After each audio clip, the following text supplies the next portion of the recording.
દુર્ઘટના સર્જાઈ હોઈ શકે છે। બર્ડ હિટ એક ખતરનાક કારણ હોય છે। જ્યારે પણ પ્લેન ટેક ઓફ કરે છે અને લેન્ડિંગ હોય છે ત્યારે બર્ડ હિટની દુર્ઘટનાઓ તેની શક્યતા વધી જાય છે। પાયલટે મેડે કોલ આપ્યો હતો।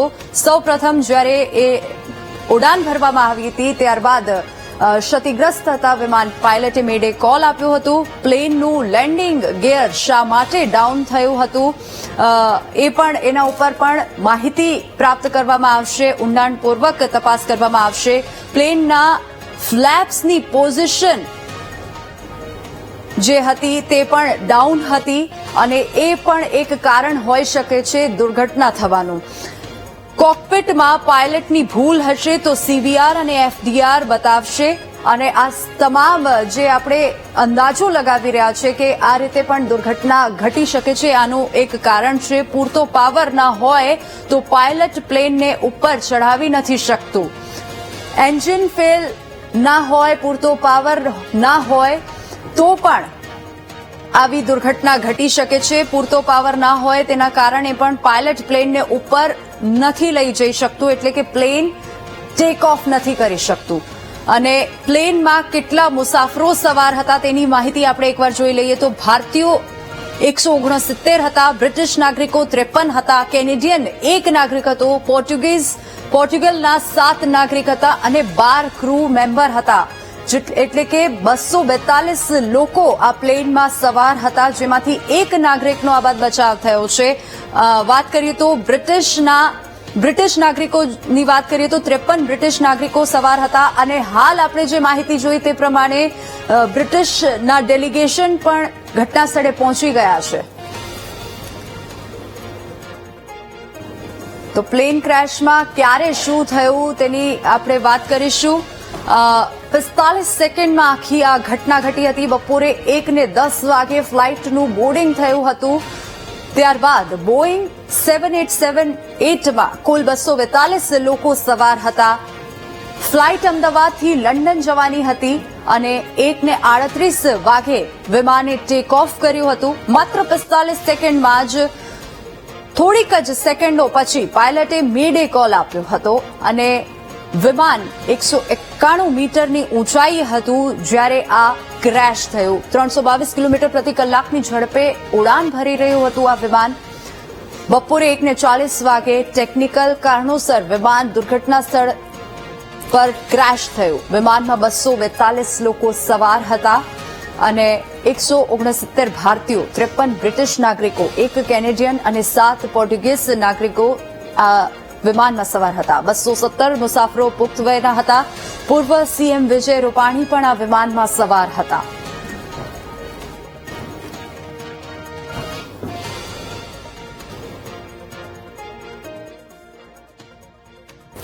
અમદાવાદમાં એર ઇન્ડિયાનું પેસેન્જર વિમાન ક્રેશ થયું છે। વિમાન ક્રેશ થયું તેમાં ડોક્ટર ભવન પટેલ ઝપેટમાં આવી ગયો।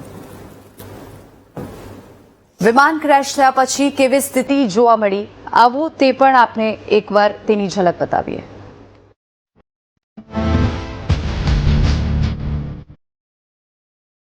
જિંદગીની છેલ્લી ઉડાન।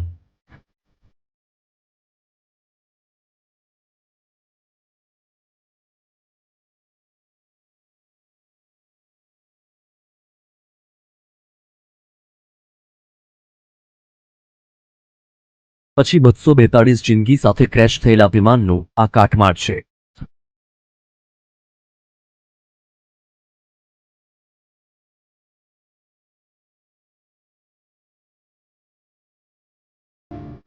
દ્રશ્યો જોતા તમારા રૂવાટા ઊભા થઈ જશે।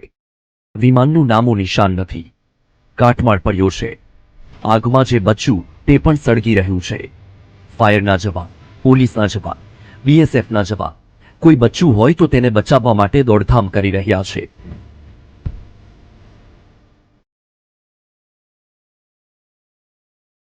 પરંતુ દ્રશ્યો જોતા જ ભયાનક છે અને વિસ્ફોટ સાથે લાગેલી આગમાં બધું જ ખાખ થઈ ગયું। અનેક જિંદગી જીવતા જ ભૂંજાઈ ગઈ।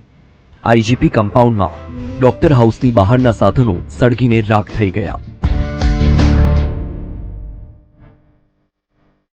જે ડોક્ટર હાઉસ પર વિમાન ક્રેશ થઈ અથડાયું તેના અદ્રશ્યો જુઓ। આખું બિલ્ડિંગ સળગી ગયું છે. આગની છાપ બિલ્ડિંગની દિવાલો પર જોવા મળી રહી છે. ડોક્ટર હાઉસના લીલાછમ વૃક્ષો પણ જીવતા જ ભૂંજાઈ ગયા.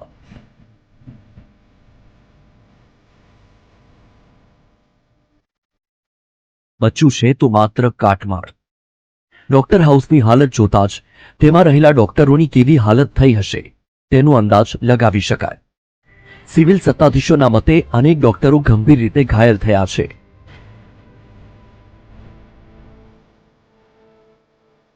તો જેમણે નજરે ઘટના જોઈ છે તેમણે ડોક્ટરોએ કેવી રીતે પોતાના જીવ બચાવ્યા તે વર્ણવ્યું.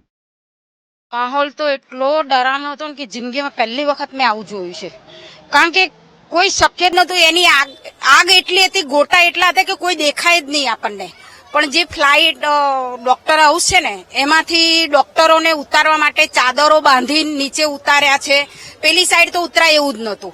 એ આ સાઈડ ચાદરો સાડીઓ લોકો આપી છે, સેવા કરી છે અને બાંધી બાંધી નીચે જે ત્રીજા માળ બીજા માળ વાળા હતા ને એ ડોક્ટરો એવી રીતના ઉતર્યા છે. એ નજરે અમે જોયું છે. ઘટના પછી સૌથી પહેલા આસપાસના લોકો બચાવ કામગીરી માટે દોડી ગયા હતા.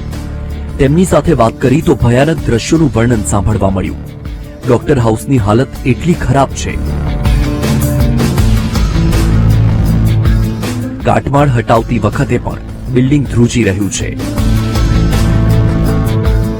પ્લેન આ બાજુથી આવતું હતું.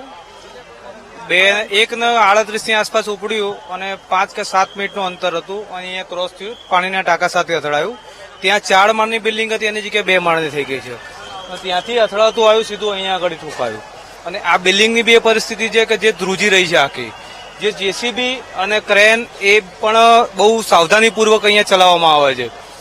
જ્યારથી અમે જોઈ રહ્યા છીએ ત્યાંથી ડેડ બોડી નીકળે છે. બિલ્ડિંગમાં 83 બિલ્ડિંગ હતી. ડોક્ટર હાઉસ તરીકે અમુક 15-20 ડોક્ટરો જે હતા એ અહીંયા રહેતા હતા, જેના લીધે એ લોકોને બી થોડી ઘણી ઈજાઓ થઈ છે. અમુક હજુ તો અંદરથી પાકા સમાચાર આયા નથી, પરંતુ બહુ જ મોટી, બહુ જ દુઃખદ ઘટના છે અને જેના માટે પોલીસ, ફાયર બ્રિગેડની ટીમો અને જે પણ એનડીઆરએફની ટીમો અથવા આપણું પ્રશાસન યથાશક્તિ જે થઈ શકે છે દરેક લોકો, આજુબાજુના લોકો સારી એવી મહેનત કરી અને બચાવ કામગીરીમાં યુદ્ધના ધોરણે લાગેલા છે. વિમાનનો માત્ર કાટમાળ બચ્યો છે તો માણસના શરીરની હાલત શું થઈ હશે તેનો અંદાજ લગાવી શકાય છે.